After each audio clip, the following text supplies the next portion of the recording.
आपलं असलेली कधीही आपल्याला एकटं पडू देत नाहीत. जगातील सर्वात शक्तिशाली गोष्ट म्हणजे तुमची स्वतःची विचारसरणी आहे, जिच्यामध्ये प्रत्येक परिस्थितीला बदलण्याची ताकद आहे. कधीतरी स्वतः ती आजमावून पहा. जोपर्यंत माणूस रुसतो, रागावतो, भांडतो, अपेक्षा ठेवतो आणि इकडची तिकडची उगाचच बडबड करते, तोपर्यंत ती व्यक्ती आपली. व ज्या वेळेस या सर्व गोष्टी त्यांनी सोडल्या, त्यावेळेस समजायचं की तुम्ही त्या माणसाला गमावलं. तुमच्या सौंदर्यापेक्षाही जास्त किंमत ही तुमच्या चारित्र्य आणि तुमच्या स्वभावाला दिली जाते. म्हणून तेच पहिला जपायला शिका. समोरच्या व्यक्तीला काही वेळेला दोष देऊन उपयोग नसतो, कारण कुठेतरी माणसं ओळखायला आपणच चुकलेलो असतो. चूक माणसांची नसते, तर कुठेतरी आपलीच असते.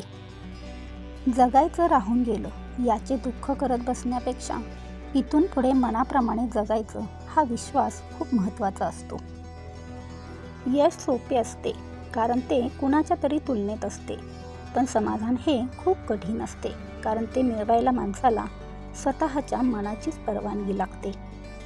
अर्थहीन वादविवाद करण्यापेक्षा कधीतरी अर्थपूर्ण ठेवलेली शांतता खूप महत्त्वाची असते.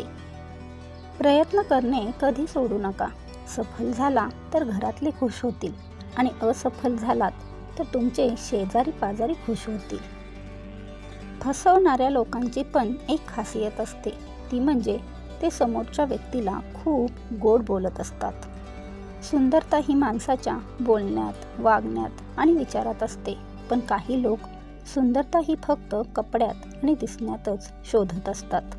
परिस्थिती कशीही असली तरीही चांगल्या स्वभावाची माणसंही आपल्या चांगुलपणा कधीच कुणासाठीही सोडत नाहीत.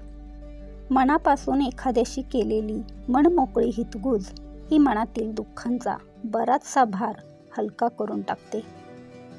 भूतकाळ हे सिद्ध करतो की कोणीच परिपूर्ण नाही, आणि भविष्यकाळ हे दाखवून देतो प्रत्येकजण बदलू शकतो.